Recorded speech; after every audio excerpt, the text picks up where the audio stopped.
इधर बसपा प्रमुख मायावती पर भाजपा नेता बासित अली ने प्रहार किया है। भाजपा अल्पसंख्यक मोर्चा के प्रदेश अध्यक्ष बासित अली ने बसपा में इमरान और अतीक को लेकर सवाल उठाया है। बासित अली ने कहा है कि प्रधानमंत्री मोदी के टुकड़े टुकड़े करने वाले इमरान से बसपा की यारी है, माफिया मुख्तार और अतीक से मायावती की यारी है और शायद दाऊद इब्राहिम को लेने की उनकी अब तैयारी है। मायावती पसमानदा समाज की हितैषी नहीं है, उनकी सरकार में तमाम पसमानदाओं का शोषण हुआ है।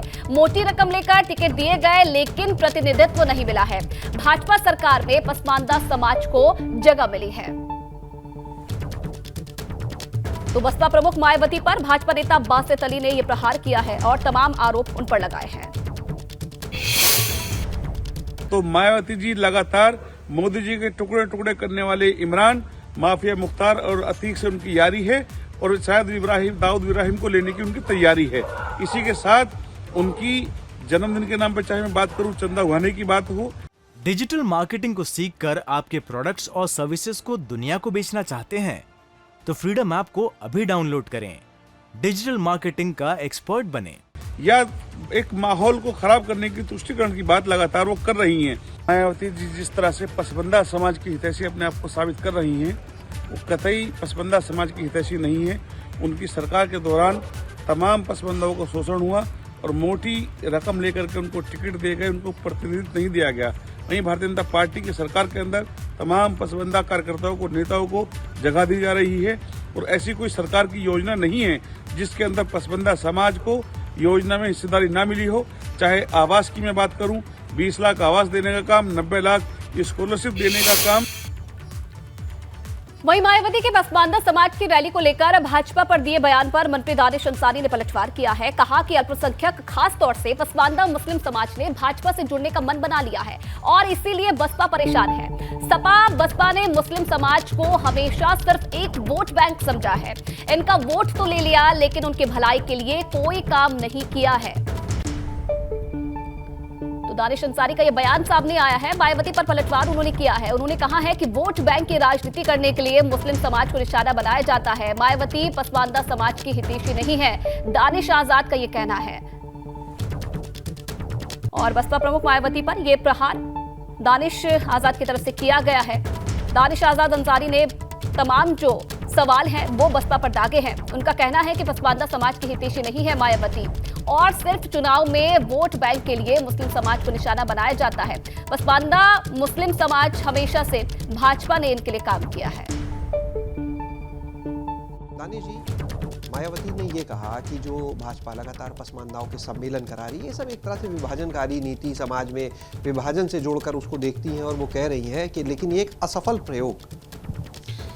देखिए, आज जब भारतीय जनता पार्टी पसमानदा समाज की रैली, मुस्लिम समाज की रैली कर रही है तो इससे बसपा को चिंतित होने की ज़रूरत नहीं है, क्योंकि आज मुस्लिम समाज ने योगी सरकार और मोदी सरकार पे नीतियों पर विश्वास करते हुए उनसे जुड़ने का मन बना लिया है और यही बात विपक्ष को चिंतित कर रही है, खासतौर पे बसपा को और सपा को, क्योंकि इन्होंने हमेशा मुस्लिम समाज को तरक्की से दूर रखा, मुस्लिम समाज को केवल एक वोट बैंक समझा।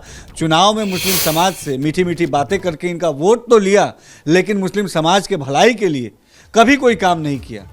आज मुस्लिम समाज के तरक्की के लिए जिस तरीके से योगी सरकार और मोदी सरकार पूरी ईमानदारी से काम कर रही है और इस काम से मुस्लिम समाज में सरकार के प्रति एक विश्वास बना है, ये बात से विपक्ष चिंतित है, क्योंकि जिस समाज को वो केवल अपना वोट बैंक समझता था, आज वो समाज शिक्षित होकर और सशक्त होकर तरक्की की तरफ आगे बढ़ रहा है। और यही बात बसपा को और सपा को अखर रही है, क्योंकि बसपा और सपा नहीं चाहती कि हम मुसलमान कभी भी तरक्की की तरफ आगे बढ़ पाए, हम मुसलमानों की कभी उन्नति हो, और इसीलिए इस तरह के बयान दे के वो समाज का ध्यान भटकाना चाहते हैं।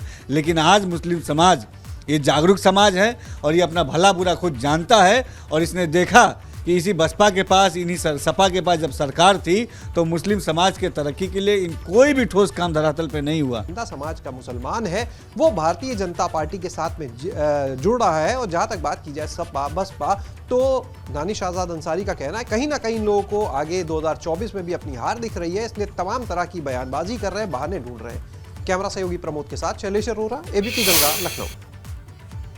और अब खबर जालौन से है, जहां प्रवीण तोगड़िया का विवादित बयान सामने आया है। उनका कहना है कि बस चले तो मौलानाओं को शिवालय लेकर जाऊं, मेरा बस चले तो मैं मौलानाओं को और मौलवियों को शिवालय लेकर जाऊंगा। अंतर्राष्ट्रीय हिंदू परिषद के राष्ट्रीय अध्यक्ष प्रवीण तोगड़िया ने यह भी कहा कि सेंसर बोर्ड को खान बंधुओं के मार्केट काटने के लिए कैंची चलाना चाहिए। तो ये विवादित बयान सामने आया है प्रवीण तोगड़िया का। खान बंधुओं पर सेंसर बोर्ड से एक्शन की उन्होंने मांग की है। उनका कहना है कि बस चले तो मैं मौलानाओं को शिवालय लेकर जाऊंगा। प्रवीण तोगड़िया जिन्होंने ये विवादित बयान दिया है। ये देश में हिंदू बहुमत है और ये देश में हिंदुओं का तन से सर जुदा करने की धमकियां और कर भी दिया जाता है। हिंदू बहुमत देश में हिंदुओं का टारगेट किलिंग, हिंदू बहुमत देश में हिंदू की बहन बेटियों को निशाना बनाकर लव जिहाद और 35 टुकड़े, तो सभी हिंदू घरों में मैं जाता हूँ मिलता हूँ तो बहुत बड़ी चिंता। डिजिटल मार्केटिंग को सीखकर आपके प्रोडक्ट्स और सर्विसेज को दुनिया को बेचना चाहते हैं तो फ्रीडम ऐप को अभी डाउनलोड करें। डिजिटल मार्केटिंग का एक्सपर्ट बनें।